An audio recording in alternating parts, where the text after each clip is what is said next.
cíclica en donde el pueblo de Israel se desviaba del Señor, de los caminos del Señor, le abandonaba al Señor, y como resultado de eso venían hambrunas, venían calamidades de diferentes tipos, y Dios usaba esas cosas para llamar la atención de su pueblo y para ayudarle un poco a volver a Él, ¿verdad? Porque ¿cuántos de ustedes saben que cuando estamos muy cómodos y muy tranquilos tenemos esa tendencia humana, ¿verdad? De aislarnos, de ser independientes y no depender de un Dios que puede hacer cosas tremendas en nuestras vidas? Pero más que eso, tiene un plan que es perfecto, un plan que es eterno, y quiere compartir con nosotros ese plan, pero a veces nosotros estamos en otra frecuencia. Así que empieza el libro de Ruth diciendo: aconteció en los días que gobernaron los jueces que hubo hambre en la tierra, ¿verdad? O sea, una manera un poco general de, como les digo, de llamar la atención Dios a su pueblo era permitir justamente el hambre, ¿verdad? Permitir las necesidades físicas, ¿verdad? Y en medio de ese contexto dice: y un varón de Belén de Judá fue a morar en los campos de Moab, él y su mujer y sus 2 hijos.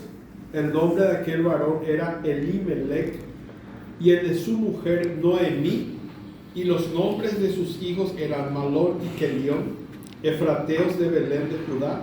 Llegaron pues a los campos de Moab y se quedaron allí. Este hombre, si leemos solamente este pasaje, vamos a entender muy poco de él, pero leyendo todo el libro podemos entender que eran personas que tenían cierto renombre en ese lugar, porque cuando vuelven Noemí de Moab, le dicen: no es que ella era famosa Noemí, ¿verdad? O sea, se notaba que eran reconocidos, ¿verdad? Pero increíblemente estas personas comenzaron a tomar decisiones equivocadas, ¿verdad? Especialmente Elimelech, que su nombre es tan lindo, ¿verdad? Eli viene de la palabra Elohim, ¿verdad? Es un apócope de la palabra Elohim, y Melech, por otro lado, es el rey, ¿verdad? Dios es el rey, es literalmente su nombre, ¿verdad? Pero ellos tomaron la mala decisión de llamarle a sus hijos Malón y Kelión, ¿verdad? Que significa enfermizo y debilucho, ¿verdad? En Israel todos tenían un nombre que significaba algo, ¿no? Hay Malón y Kelión, ¿verdad? O sea, nunca pongan ese nombre a sus hijos, ¿verdad? ¿Verdad? Sí. Y así, ¿verdad? Increíble cómo le pusieron esos nombres. Los judíos no tienen esa tradición, al contrario, ellos son de mirar mucho más allá de lo que los hombres miran, y ahí le ponen sus nombres a sus hijos, que siempre significan algo muy lindo, ¿verdad? Noemí, que significa placentera, ¿verdad? Agradable, ¿verdad? Pero increíble, acá Noemí prácticamente está como un sándwich, ¿verdad? Es más o menos el jamón dentro del sándwich. Ella no tiene mucho para decir, ¿verdad? Su marido toma la decisión de dejar la tierra de Bethlehem. Bethlehem, que en español es Belén, significa Beth, significa casa, y Lehem significa pan, ¿verdad? Increíble. Casa de pan, ¿verdad? Casa de pan. Y están viviendo ellos en ese lugar, ¿verdad? Donde estaba la bendición de Dios, pero otra vez, por alguna razón, posiblemente el pueblo estaba otra vez dejando a... Y este es un caso muy raro, porque en toda la escritura vemos que cuando hay hambre, es un hambre generalizado en una región. Pero acá el hambre es en la casa de pan. No es en la otra zona. ¿Por qué? Porque ahí nomás estaba Moab, y se movieron ellos a Moab, ¿verdad? Cruzaron el Jordán y ya llegaron a una zona donde sí había comida. Pero ¿cuál era el problema? El problema es que en Deuteronomio capítulo 7 Dios le dice a su pueblo: no se mezclen con las otras naciones, para no juntarse sus hijos y sus hijas con vuestros hijos, ¿verdad? Y así van a desviar el corazón de ellos para sus dioses paganos, ¿verdad? Y encima otra vez Moab y Amón tenían otra vez el problema de que, ¿recuerdan cuando Abraham vino con su sobrino Lot? Y Lot se fue a vivir a Sodoma, ¿verdad? Y vino el juicio del Señor en esas ciudades. y le vino el ángel y le dijo, váyanse de ahí, ¿verdad? Y se fue él con su esposa y su hija. Su esposa quedó por el camino con la estatua de sal, ¿verdad? Yo estuve en el Mar Muerto y pude ver lo que son las formaciones salinas allá y son realmente increíbles, ¿verdad? Es impresionante cómo ese lugar donde estuvieron ellos justamente fue totalmente, digamos, bombardeado de los aires con piedras, granizo, ¿verdad? Y mucha sal. Es un lugar realmente terrible, ¿verdad? No sé si alguna vez fueron a Israel van a ver, ¿verdad? Es un lugar, el único lugar que está a 10.000 metros debajo del nivel del mar, ¿verdad? El lugar más bajo de la tierra es el lugar ¿Cuánto debajo? 10.000 metros debajo del nivel del mar. Es como una montaña pero al revés, ¿verdad? Pero allá en el fondo allá está, pero vos mirás así no parece tanto así, ¿verdad? Porque obviamente que va bajando así, ¿verdad? Pero llega un momento que se llama muy bajo y ahí está el Mar Muerto, ¿verdad? Que se conoce como el Mar Muerto y también el Qumran, un lugar que se llama Qumran. Bueno, ¿y qué pasó? Estas dos señoritas, las hijas de Lot, lastimosamente, ya tomaron muy malas decisiones, ¿verdad? Estando en Sodoma, que se tomaban muy malas decisiones, ¿verdad? Y se llevó a su padre a una cueva y le dieron de beber mucho alcohol a su padre y cada una le dio un hijo a su papá, ¿verdad? Uno se llamó Moab y otro se llamó Amón, ¿verdad? Y el Señor le dijo, con esa gente otra vez, de todos los pueblos de Canaán, no te vas a meter, pero con esa gente, ese sí ni piensen luego, porque ese ya es una abominación, porque son sus medio hermanos, pues, ¿verdad? Y era prohibido terminantemente, pero Elimelech tomó la malísima decisión por causa de la presión, por causa de los problemas de la vida, las crisis que tuvo que pasar. Y ahí vemos algo muy interesante. Las crisis lo que hace es exponer lo que está dentro nuestro, lastimosamente, ¿verdad? Y muestra de qué estamos hechos. Y ahí mostró de qué estaba hecho Elimelech, ¿verdad? Se le presionó un poquitito y él tomó la mala decisión de ir en contra del plan de Dios, en contra de la voluntad de Dios, y fue nada más y nada menos que a Moab, en donde era casi común el tema de sacrificio a los niños, por ejemplo, ¿verdad? Ahí había un dios que se llamaba Moloch, ¿verdad? Había otro dios que se llamaba Chemos, ¿verdad? Que prácticamente desde que era bebé se le apartaba a los niños y se les criaba ya con el pensamiento de que a los 7 años más o menos ellos se tenían que entregar voluntariamente a los sacerdotes de este dios y ser quemados, ¿verdad? O sea, no eran ni siquiera forzados, sino que eran adoctrinados para que se entreguen un día con un gran sacrificio a este Dios, ¿verdad? Y la Biblia nos habla de que el propio rey Salomón le erigió un altar a este Dios que vemos en el valle en el monte de la destrucción, justamente, que más adelante pasó a llamarse el monte de Getsemaní, donde hizo Jesús su última oración. Y ningún rey pudo destruir ese altar, ningún rey. Hasta que llegó un rey, así de 8 años, se llamó Josías. Él fue el único rey que pudo destruir todos los altares de sus antepasados, entre ellos Salomón, que nadie lo quería tocar, ¿verdad? Pero y destruyó ese altar donde se le ofrecían niños en sacrificio a este Dios, ¿verdad? Entonces, todas las decisiones que pudo haber tomado Elimelech, tomó la peor de todas, ¿verdad? Y le llevó a su familia, y dice la palabra que primeramente dice, y murió Elimelech, marido de Noemí, y quedó con ella sus 2 hijos, los cuales tomaron para sí mujeres moabitas. Justamente lo que el Señor dijo, no se metan con esa gente. ¿Y para qué luego? Tomaron mujeres, una se llamaba Orfa y la otra se llamaba Ruth, y habitaron allí unos 10 años. 10 años vivieron en ese lugar. Y le dice la palabra, y murieron también los 2, Mahlón y Cuelión, quedando así la mujer desamparada de sus 2 hijos y de su marido. ¿Cómo quedó Noemí, verdad? Detrás de estas decisiones tan inoportunas y tan malas. Y hermanos, una de las tentaciones más grandes que tenemos cuando las papas queman es de huir por la puerta trasera, ¿verdad? Pero eso es algo que nosotros tenemos que como cristianos aprender. que una vez que estamos ya en un emprendimiento, una vez que estamos ya en un proyecto, una vez creo que fue acá mi amigo que contó una historia, ¿verdad? De que se fue un capitán con una delegación de barcos para tomar un lugar, y dice que el capitán esperó que todos se bajaran de los barcos, y una vez que estaban en tierra le mandó a unos hombres, le dijeron vayan y quemen esos barcos. ¿Qué? Dijo, sí, vayan y quemen. Pero ¿cómo vamos a regresar? Le dicen, no vamos a regresar. Acá o ganamos o nos morimos todos, pero a regresar no, ¿verdad? Y a veces los empresarios tienen que tomar ese tipo de decisiones, ¿verdad? Cuando ya están ya en el baile, ¿verdad? Y la tentación es salir por la puerta trasera y huir, ¿verdad? Nosotros tenemos que enfrentar la situación y tenemos que al todo o nada jugarnos. Yo creo que Dios también pone esa convicción en nosotros, ¿verdad? Me acuerdo de esa gente que ora por los enfermos, por ejemplo.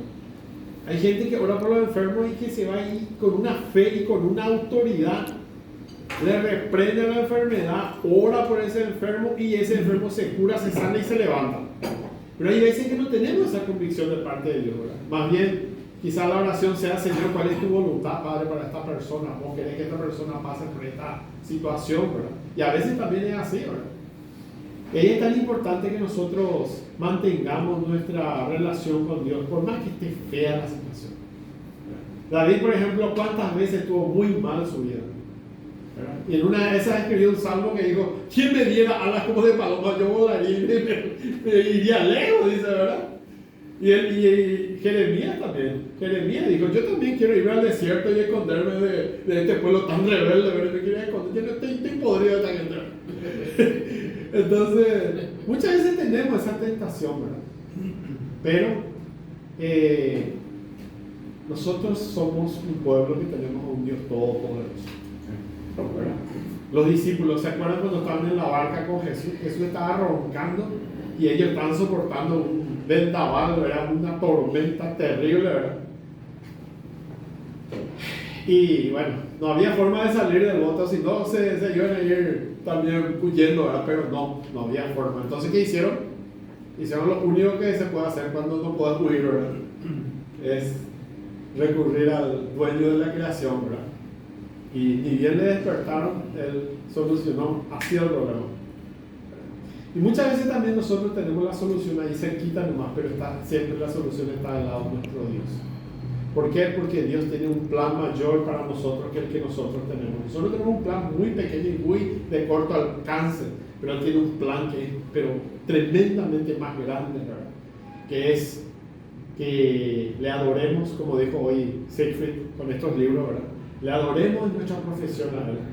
Porque ¿para qué Dios nos puso a trabajar 10, 12, 14, 16 horas? Yo llegué a trabajar a 24 y 36 horas también en mi profesión. Yo era analista del sistema y había días que no podía ni dormir, tenía que seguir laburando como si fuera que no pasa nada, y ya pasó más de un día, ¿verdad?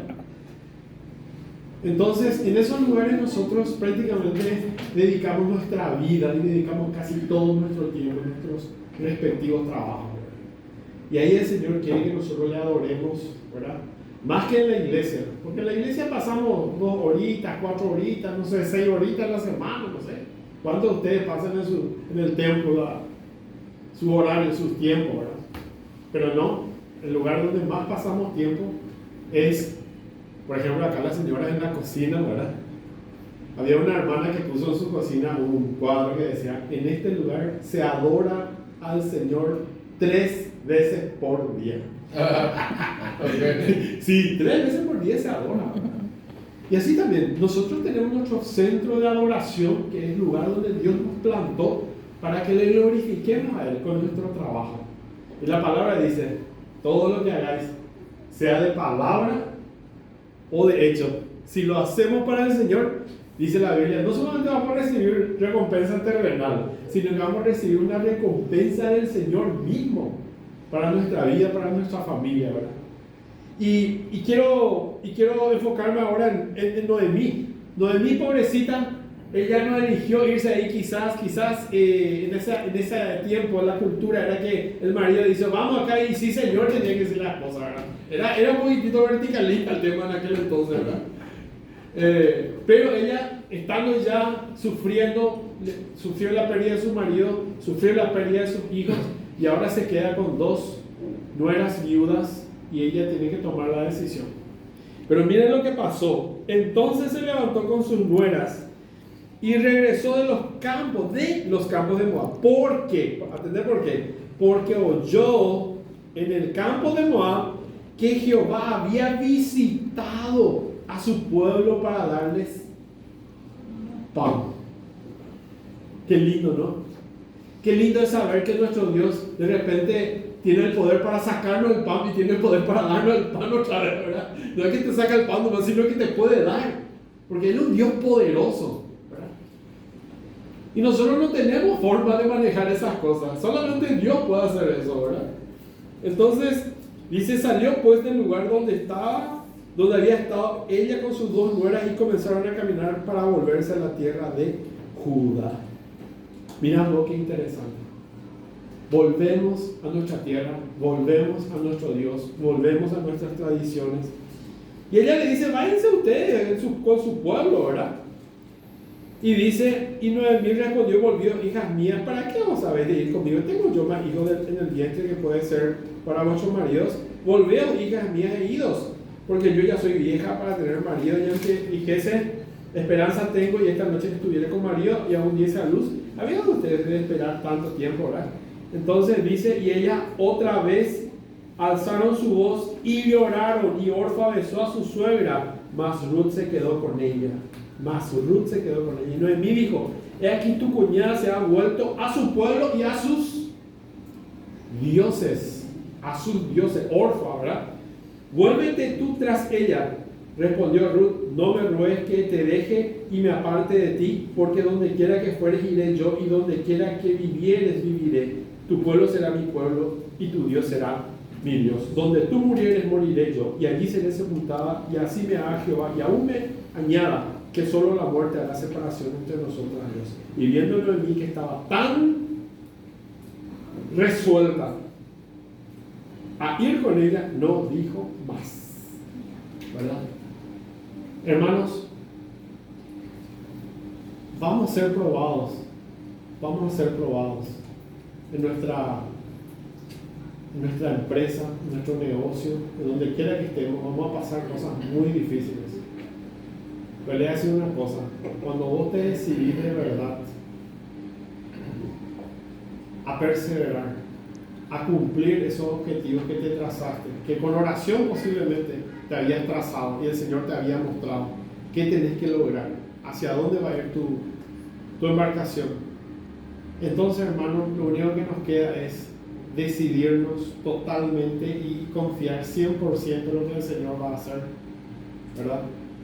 Y por más que de repente nos invadan las dudas, nos invadan las ganas de salir por la puerta trasera, tenemos que seguir adelante, nunca huir, más tirarnos en el suelo, quizás clamar al Señor de todo corazón, y el Señor nos va a ayudar, el Señor nos va a auxiliar, y más que eso, va a usar nuestra profesión, va a usar nuestro negocio, va a usar nuestro talento para que nosotros podamos influenciar en mucha gente, para que nosotros podamos conseguir metas, objetivos, logros que quizás humanamente jamás lo pudiéramos conseguir nosotros, pero Él va a darnos mucho más de lo que el hombre puede dar. Y eso es lo que yo creo que todos nosotros tenemos que buscar, ¿verdad? Buscar esas metas, esos sueños de Dios, esos planes de Dios para nuestra vida.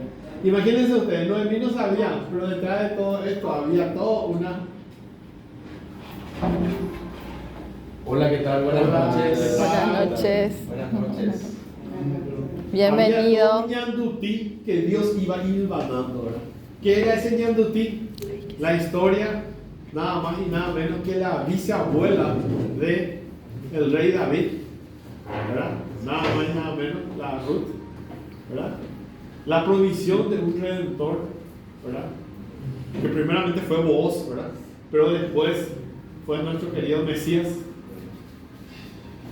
Y también algo interesante que yo noto acá en la historia bíblica es que Dios usó a los gentiles para revelar a su ungido, ¿verdad? Imagínense ustedes Tamar, la nuera de Judá, quien había perdido a su marido.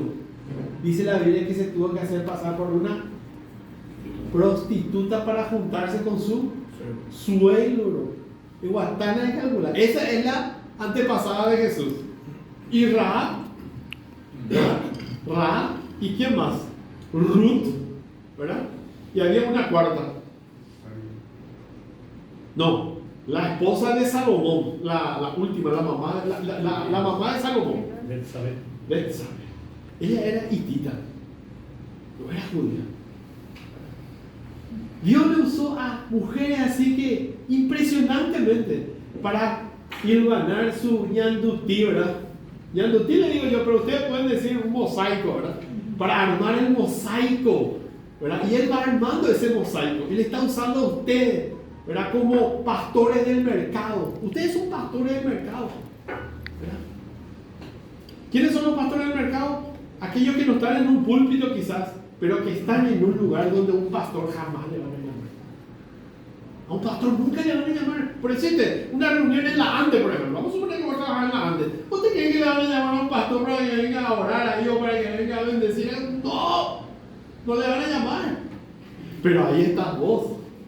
Ahí Dios te va a usar a vos para manifestar, como decía acá el libro, la eclesía, para manifestar la presencia del cuerpo de Cristo, la eclesía, su eclesía.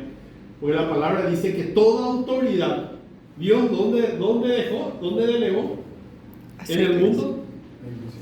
A la iglesia.